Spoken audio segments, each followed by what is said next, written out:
no MailChimp, que é uma plataforma de envio de e-mail marketing, para mandar para a imprensa.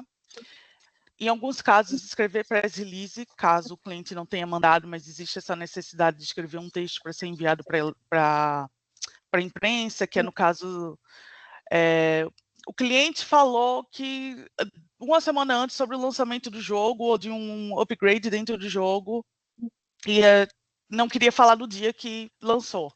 Aí, não, vamos lançar, vamos escrever sobre isso e lançar para a imprensa, é interessante para não passar batido. Então, a gente tomava essa iniciativa, pedia essa autorização para o cliente para poder fazer isso. Já adiantei a parte do envio de press release para a imprensa, convites, follow-ups para a imprensa, criadores de conteúdo e influenciadores. Follow-up te mandei um e-mail sobre vai sair tal jogo, vai sair tal atualização, vai sair um personagem novo. Então, eu vou lá uma aproximação mais íntima do WhatsApp e olha, eu te mandei um press release, não sei se você viu, será que dá para sair lá do site? Ou um convite específico para participar de algum evento físico ou evento digital, tipo, te mandei um convite tal sobre tal jogo, tal dia e tal hora, você pode dar uma olhadinha para você confirmar a sua presença? Então, assim, coisas bem pontuais para entrar em contato dessa forma com o pessoal. Criação de target list. Target list vamos fazer colocar nomes de jornalistas ou influencers ou criadores de conteúdo para convite de alguma atividade, de uma mesa redonda, de evento presencial, evento online, enfim. Envio de press kits, que são vulgo mimos, presentinhos para a imprensa e para criadores de conteúdo, influenciadores. E também sugestão de pauta e entrevista para sair mais coisas interessantes sobre o cliente, além do que já sai pelo press release. Fora isso, eu também fazia clipagem. Clipagem é ver o que saiu de resultado na mídia e redes sociais, e YouTube, Twitch, enfim, sobre aquele jogo ou sobre o cliente.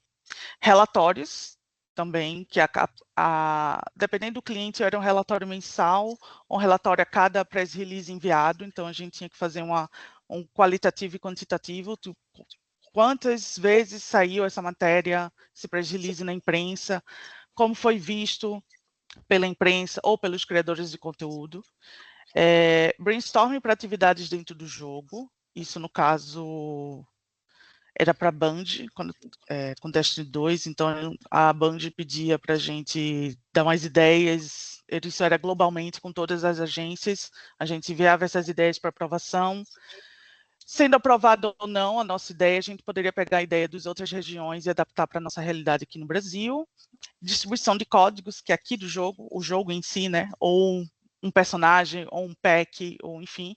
E o booster pack do itens dentro do jogo, alguma novidade, alguma coisa ali interessante que é para a gente fazer ativação com criadores de conteúdos ou com os jornalistas para poderem falar sobre o jogo. Assessoria em eventos presenciais, tipo BGS. BGS ano passado eu tive presente lá trabalhando. E Oásis dos Aventureiros, que foi o aniversário, acho que de 8 anos de Black Desert. Rolou no carnaval do ano passado e eles resolveram chamar a comunidade para comemorar e alguns criadores de conteúdo do Black Desert. E eventos online, que é o The Game Awards, Summer Game Fest, Gamescom, a gente fica lá assistindo a programação que está rolando, porque a gente não sabe exatamente que horas vai sair o trailer do jogo, então a gente fica de olho, porque dependendo do que o cliente falou, a gente passou o trailer, a gente solta o press release para a imprensa, ou passou o trailer, a gente fica esperando o cliente liberar para a gente soltar esse material para a imprensa. E convites, né? Convites de eventos online, presenciais, convites para participar de mesa redonda, enfim. Esses foram os clientes que eu já trabalhei. A Band, SNK, Able Gamers, Krafton, NC América, que é o braço da NC Soft, lá da Coreia, 1047 Games, Burbees, Amazing Simpson Games, Game Science, Gearboxing, Lunchbox, Ghost Story, Ankama e One More Game. Esses foram alguns jogos que eu já trabalhei, que é o Destiny 2, o pré-lançamento do Fatal Fury City of the Wolves, o PUBG, Inzoi, Black Desert, Judas. Judas é, não sei se vocês conhecem, mas é do criador de BioShock, Kevin, esqueci o sobrenome dele, mas enfim, é dele. Mecha Break, que estreou em julho, foi lançado em julho, Black Myth Wukong, Blade Soul Neo, Blade Soul Heroes vai ser lançado para mobile no dia 24 de setembro, eu acho. Ele ia sair dia 2, mas acho que foi adiado por causa do Silk Song. O Lineage 2, Project Wolf, foi comemoração de 21 anos do MMORPG e teve essa atualização Project Wolf com a nova classe lobisomem, novo servidor, enfim, uma infinidade de coisas para a galera voltar a jogar ou continuar jogando. E o Ion. No caso foi Ion 4.0 atualização com nova classe Luminous, enfim, em várias novidades. Splitgate 2, Swap Meets. Eu confesso que esse daí eu não sei a pronúncia, porque nunca tive reunião, eles só mandavam. Foi um freela dentro da Tel Games, que bem pontual. E a Tel Games pega alguns freelas para que não são clientes fixos, tipo, a gente precisa que você solte esse press release para a imprensa ou faça distribuição de chave de jogo. Então, a gente teve que fazer para esse MOBA inspirado no mod de Warcraft 3, Battlefields, chamado Sirocco, não sei. E esse é o Neverness to Everness, que está sendo considerado o GTA de anime, que ainda está para lançar, e eu participei de convidar criadores de conteúdos e jornalistas para jogarem o beta no comecinho de julho, se eu não me engano. Como UX-Writer, eu fiz a jornada do usuário de processos seletivos e onboarding gamificados através de 3 produtos, Stories, Dynamics, RPG, que na verdade era meio que um metaverso, na época que estava se falando muito de metaverso, que estava super em alta. Era RPG, não tão RPG como o que significa ser um RPG, mas era assim que era chamado, responsável pelo roteiro e narrativa desses RPGs. Textos de acessibilidade para PCDs, revisão de texto dos vídeos e telas, realização de testes manuais dos produtos com o pessoal do QA. Então, eu tinha que estar sempre alinhada com o pessoal de design, com o pessoal de desenvolvimento, o pessoal do QA.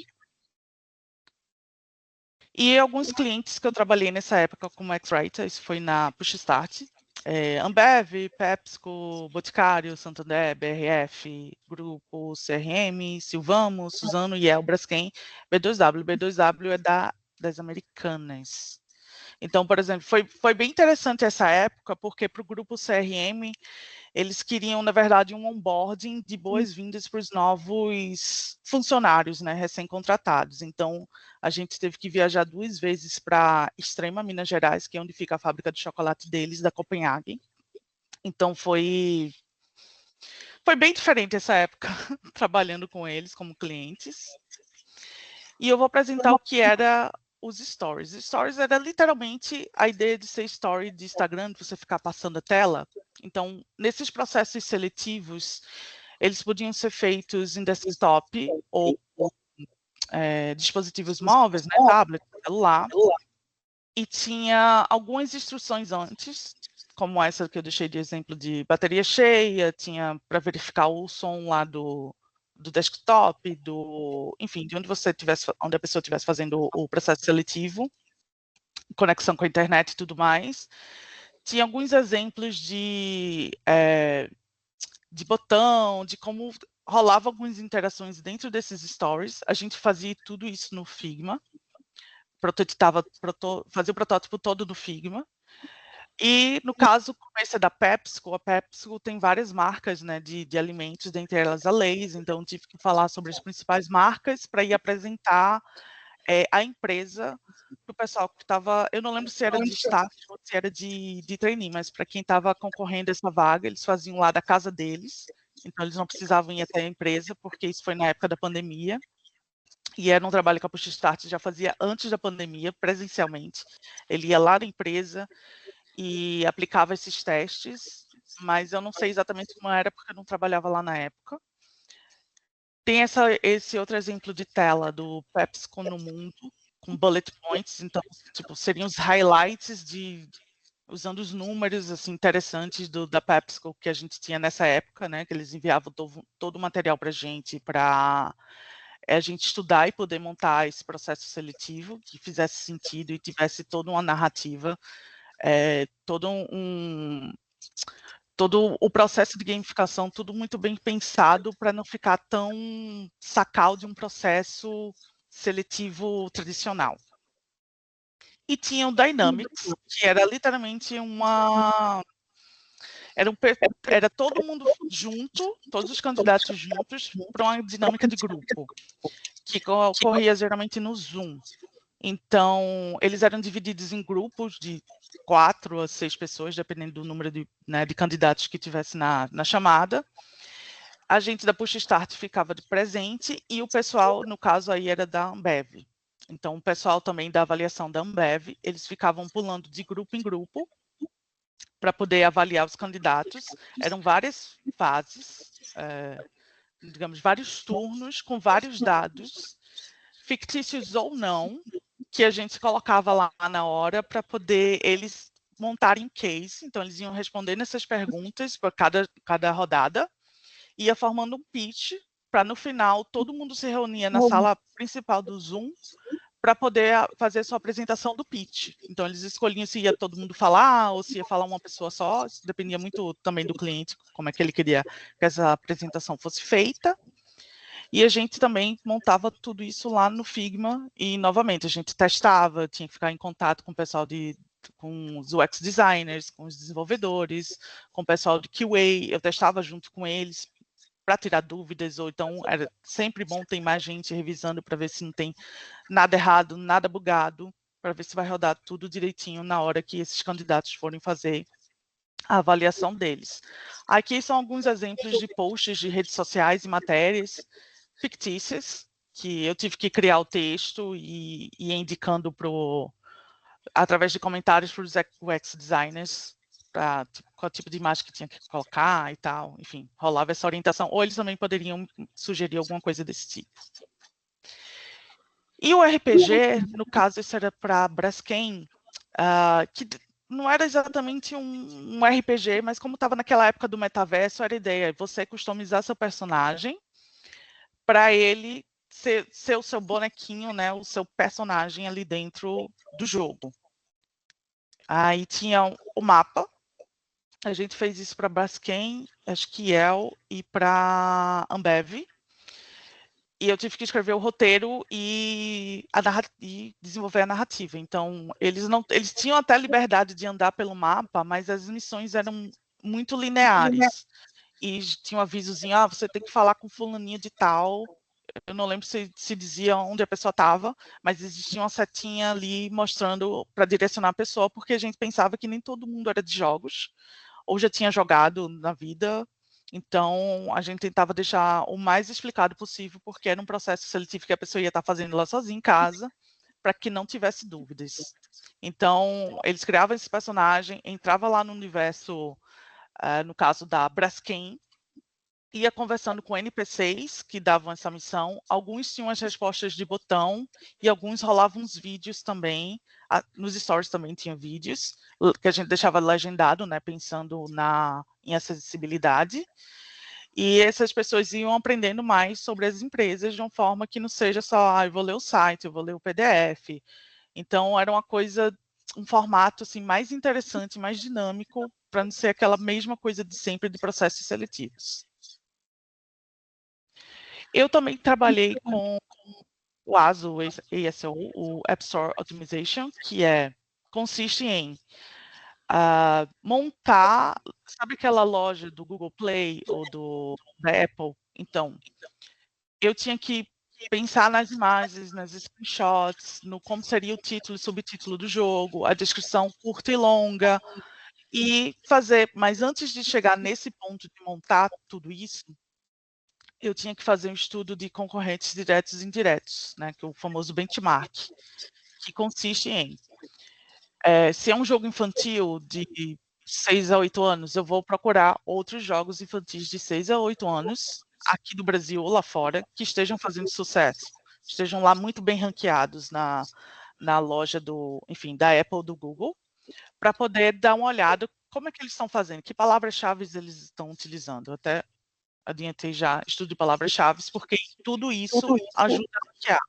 E além de montar todos esses textos e pensar em screenshots, em imagens do ícone, também rolava o testes AB, que são testes justamente, tipo, se eu usar essa descrição aqui, será que vai ser melhor que essa descrição aqui? Então, a gente trabalha com dados, deixa um tempo lá rodando esse teste de imagens e de textos, do ícone, etc., para ver o que está performando melhor. Então, o segundo teste, o B, a gente conseguiu mais downloads, conseguiu mais pessoas interessadas no jogo. Então, vamos parar com o teste e vamos usar essa descrição, ou esses screenshots que foram mais bem performados. E eu vou dar um exemplo quando eu estava trabalhando para Manifesto Games, eles tiveram a ideia Túlio teve a ideia de vamos criar vários jogos infantis com temáticas ou gêneros que estão fazendo mais sucesso lá enfim, no Google Play ou na Apple. Então, um deles foi o Bigode Narval, que eu dei o nome do personagem que acabou virando o nome do jogo. Esse é um exemplo do ícone da loja e o exemplo do screenshot, de texto de screenshot. Então, tudo foi conversado com a designer e ilustradora na época. Teve uma pessoa alocada só para isso. E esse é um exemplo de título e uma parte da descrição, né? Que é Bigode Narval, jogo casual para crianças. Então, tudo isso foi pensado, o jogo casual, crianças, porque nesse caso específico, não era mais para os pais do que para as crianças, né? Porque nem toda criança tem acesso a tablet, a celular, então a gente tem que arranjar uma forma de atrair os pais para baixarem o jogo e colocarem as crianças para jogar. Então, tudo que tem de texto aí foi tudo muito bem pensado na época, muito pesquisado para a gente conseguir um melhor ranqueamento desse jogo, pensando em emojis, pensando em como usar o negrito para destacar palavras ou frases. Aí agora eu vou passar para a parte de social media, que está bem resumida, mas é muito mais do que isso, social media. Eu fui responsável por planejamento, produção de conteúdo, postar nas redes sociais, análise de concorrência, né? O benchmark aí novamente, porque é sempre bom a gente ficar de olho na concorrência. Não é para imitar, mas é para entender como os outros jogos estão se posicionando nas redes sociais e o que é que a gente pode aproveitar disso adaptado para o jogo da empresa. Aí eu vou pegar um exemplo do que foi meu primeiro emprego aqui, a Pip Studios, com Praia Bingo. Eles tinham alguns jogos de bingo voltado mais para velha guarda, né, para pessoas 50 a mais. E na época, o Facebook ainda estava sendo muito usado, ainda é muito usado, né, para as pessoas mais velhas, né? Mas Instagram a gente não usava muito, Twitter menos ainda, porque a gente identificou que o pessoal está lá no Facebook, então vamos pensar em conteúdos para o Facebook. E eram conteúdos temáticos, nesse caso, era um conteúdo de fim de ano, né, de Natal e tudo mais. Então, tinha várias atividades lá dentro desse jogo para poder incentivar as pessoas a jogarem e a gastarem, porque é um jogo gratuito, mas com compra dentro do app. Então, e ele era para 20 línguas, além de português, Brasil e Portugal, então tinha essas traduções, e para Facebook tinha para as principais línguas que eram que dava mais dinheiro para a Pip Studios, que era português, espanhol, francês, inglês e acho que isso. Enfim. Teve uma época, logo antes de eu entrar, eles tinham eles fecharam uma parceria com o Cinemagal, porque eles identificaram que né, o público-alvo ia gostar de Sidney Magal. Ele gravou algumas falas, algumas rimas, isso foi antes de eu entrar lá. E quando eu entrei, isso ia ainda ser implementado uns meses depois, então ele passou acho que uns 3 meses com essa parceria. Então as pessoas iam jogar lá nessas salas de bingo e iam ficar realmente ouvindo a voz de Sidney Magal. E foi bem legal, porque a gente ganhou ingresso para o show de gravação do DVD dele e tal. Então, tipo, o estúdio inteiro ganhou, o estúdio inteiro foi para lá. E umas brincadeirinhas, assim, para ganhar ficha. Tem 2 tipos de monetização dentro do jogo, ficha e dinheiro. Eu não tô muito, já faz uns anos, eu não estou exatamente muito bem lembrada. Então, tinha essas interações para quem respondesse primeiro, ou os 5 primeiros, 10 primeiras respostas que respondessem corretamente, a gente mandava essas fichas. Então, tudo para tentar agradar e atrair, engajar o máximo possível as pessoas para ou começarem a jogar ou continuarem jogando, mas era bem legal, assim. E mudando agora para redatora, eu fazia planejamento de conteúdo, que foi quando eu comecei com Garotas Geeks, então eu tinha mais liberdade para algumas coisas, né, de propor conteúdo, do que escrever. Escrever matérias de pauta quente fria. Pauta quente sai um trailer, vai ter lançamento de tal jogo, de tal filme, de tal, enfim, independente do que seja, é tipo uma coisa que tem que sair agora, hoje, mas se sair daqui a uma semana já é notícia velha. E pauta fria é algo que pode sair em qualquer momento do ano, que não vai interferir em ninguém. Tipo, 5 séries para maratonar no fim de semana. 5 jogos com cenários belíssimos para você admirar. Coisas desse tipo. Entrevistas, reviews, aí pode ser review de jogo, review de filme, review de série, review de livro. E eu trouxe também alguns exemplos. Essa daí foi uma matéria que eu escrevi para o Jovem Nerd, sobre jogos indies brasileiros. Você precisa jogar se não jogou. Então, eu fui atrás dos desenvolvedores, dos estúdios. Tipo, eu preciso de material aqui para o seu jogo, me tira tal dúvida. Então, reuni todas as informações e montei uma lista. Mesma coisa nesse caso de jogos para serem lançados, que vão lançar em 2018, né? E peguei também esse da época que eu fui redatora do Tudo App. Então, basicamente, quando você é jornalista, você recebe vários press releases, assim, vários, de grandes estúdios a pequenos estúdios, lá fora, aqui no Brasil. Então, cada vez mais a redação tem menos gente, são mais pessoas sobrecarregadas, então eles têm que pensar muito bem em que tipo de matérias eles vão publicar.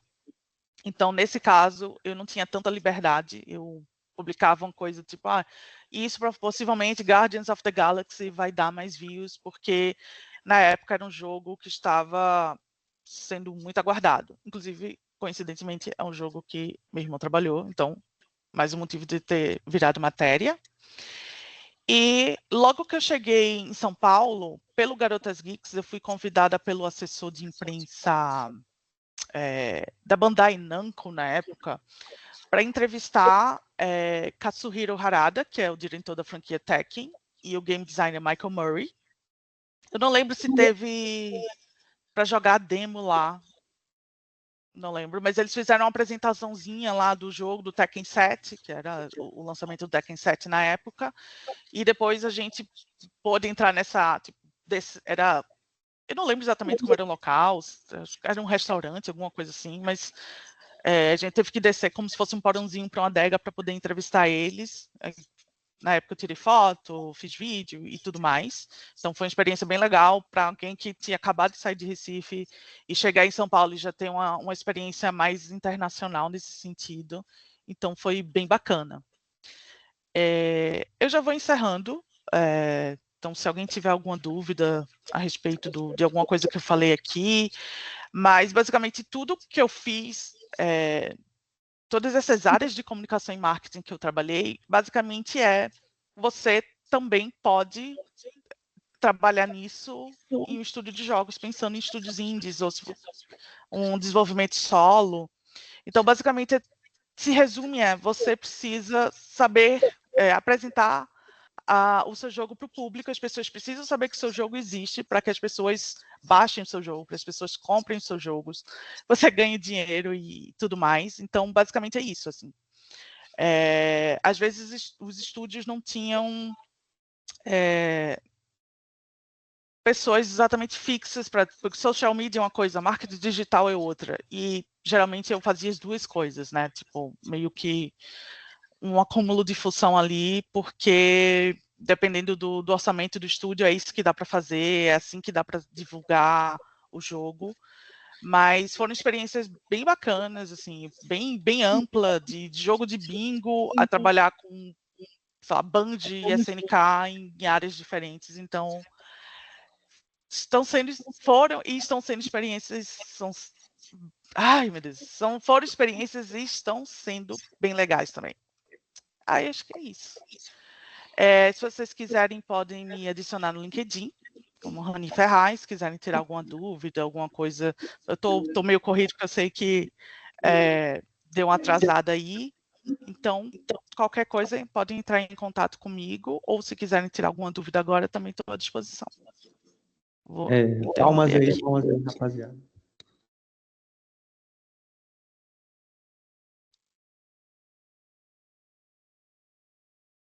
Alguém tem alguma dúvida para Rani? Não? Rani, eu tenho uma dúvida só. Pode falar. Com essa onda que a gente está vendo, assim, de inteligência artificial, né, ChatGPT, DeepSeek, esses negócios assim, o que é que tu acha que isso teve de impacto, assim, nessa tua área, que mexe muito com essa parte textual e tal? Já impactou bastante de demissão em massa em redações. Então, hoje em dia, eu acho que Jovem Nerd é o exemplo mais recente disso, que é basicamente a redação quase inteira foi demitida e ficou pouquíssimos jornalistas para liderar o Nerd Bunker. Então, na Tel Games, a regra é não usar IA, nem para tradução, porque a gente não sabe,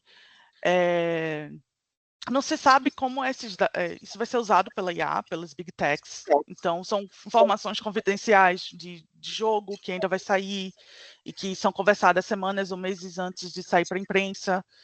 Então, raramente, pelo menos até agora, algum cliente pediu para a gente usar IA para escrever texto ou para traduzir alguma coisa. Só teve um cliente específico que pediu, que não era meu cliente, que eu fiquei sabendo, mas por motivos de ser textões enormes e técnicos mandados de última hora, de desorganização do lado deles, para pedir para o assessor, tipo, traduz aí rápido, porque tem que sair tal hora, isso daqui, essa informação. Mas já é bem visível o número de acessos para sites diminui bastante. Isso pegou sites, sites grandões, tipo Higiene Brasil, Omelete, Terra Game On, meu PlayStation. Meio que geral tá reclamando disso, dessa questão de acessos.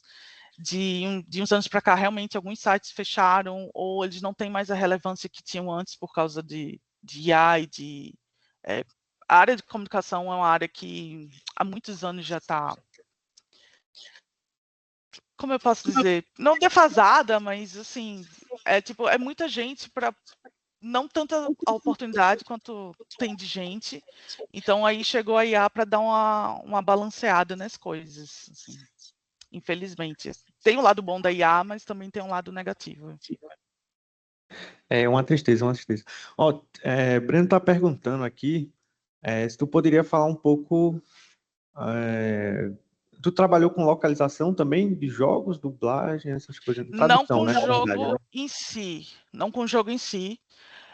O que chegava de fora é o press release em inglês, para a gente traduzir, localizar, montar lá no MailChimp, que é a ferramenta que a gente usa de envio para os jornalistas, para mandar, tipo, para a gente não mandar o texto em inglês, né? Porque jornalista não tem tempo de ficar traduzindo e tudo mais, e dependendo do jogo, tem versão em inglês ou não aqui no Brasil, então se não tiver versão em inglês, desculpa, versão em português ou não. Quando não tem versão em português, a gente deixa os termos em inglês mesmo. Se tiver, a gente vai ter que... a gente pede um glossário para o cliente. Se não tiver glossário de tradução, a gente deixa em inglês, ou a gente procura vamos aqui jogar o jogo para ver essa palavra aqui, como é que tá lá no jogo, porque não necessariamente a gente tá jogando o jogo sempre, mesmo a gente atendendo aquela conta, não quer dizer que a gente tá jogando o tempo inteiro para estar super atualizado em tudo que está acontecendo no jogo, mas basicamente era meu dia a dia em inglês, com reuniões em inglês, relatório em inglês, porque a gente tinha que ter relatório, sei lá, a galera da SNK que está lá no Japão, então era inglês, então basicamente era isso, né? Minha tradução era de press release. E teve algum jogo que vocês receberam recentemente aí, que vocês puderam jogar antes do público, né? Ou não? Teve a demo de Fatal Fury, que estava na BGS ano passado. Foi a primeira vez que a SNK veio aqui para o Brasil e participou da BGS. Então, a gente chega bem mais cedo, né, do que é o horário de entrada do pessoal, né? Das pessoas comuns que vão comprar o ingresso e vão. Então, eu pude jogar a demo. Não lembro se eu cheguei a chegar... Era uma demo com 5 personagens disponíveis. Eu não sei se eu tive tempo para jogar com os 5, mas geralmente a gente não consegue não jogar as coisas com muita antecedência. Até key de jogo. Eu não fiz muita distribuição de key, porque meus jogos...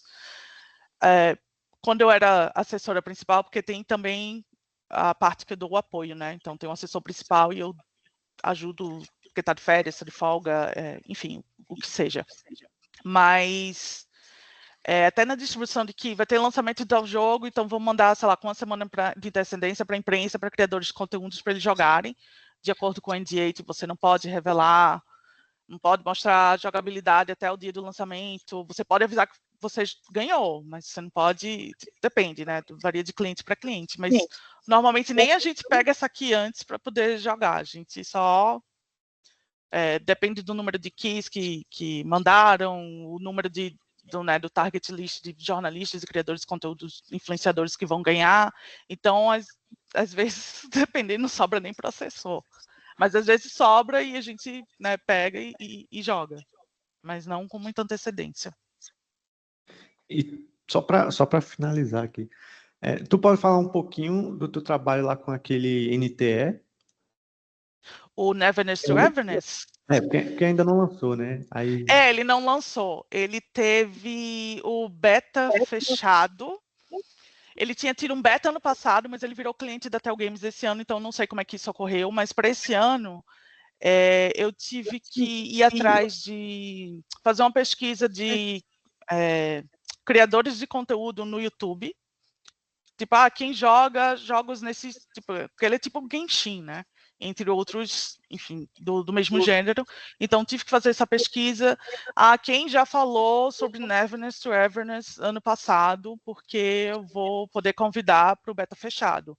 Então, quando a gente faz esse tipo de convite, a gente fala, não fale que você está sendo convidado, porque isso é uma informação confidencial. O beta teste vai acontecer tal dia, tal hora, a gente manda os requisitos, porque o teste era só para PC. Então, esses são os requisitos do PC para você poder rodar na sua máquina, porque aí, se for criador de conteúdo, a máquina vai ser dele próprio, né? No jornalista, dependendo se ele é híbrido ou é remoto, pode ser o computador pessoal dele ou pode ser o computador da redação. E aí ele está, não, topo, não vou poder, vou estar... não me interesso, enfim. Então, eu tive que fazer essa aproximação também pelo WhatsApp para as pessoas que não responderam. Tipo, não sei se você viu ali o convite que eu mandei para você para participar do beta fechado do Neverness to Everness, para mudar essa lista de confirmação para o cliente e poder fechar tudo, ficar tudo direitinho dias ou semanas antes para poder todo mundo participar. Mas foi basicamente isso. Massa, Trabalho de formiguinha. E antes foi feito, se montou também uma estratégia de comunicação para poder se posicionar na imprensa e tudo mais. Pronto, perfeito. Então, parabéns aí. Palmas de novo. Obrigada, gente. Mas qualquer dúvida, me adiciona lá no LinkedIn.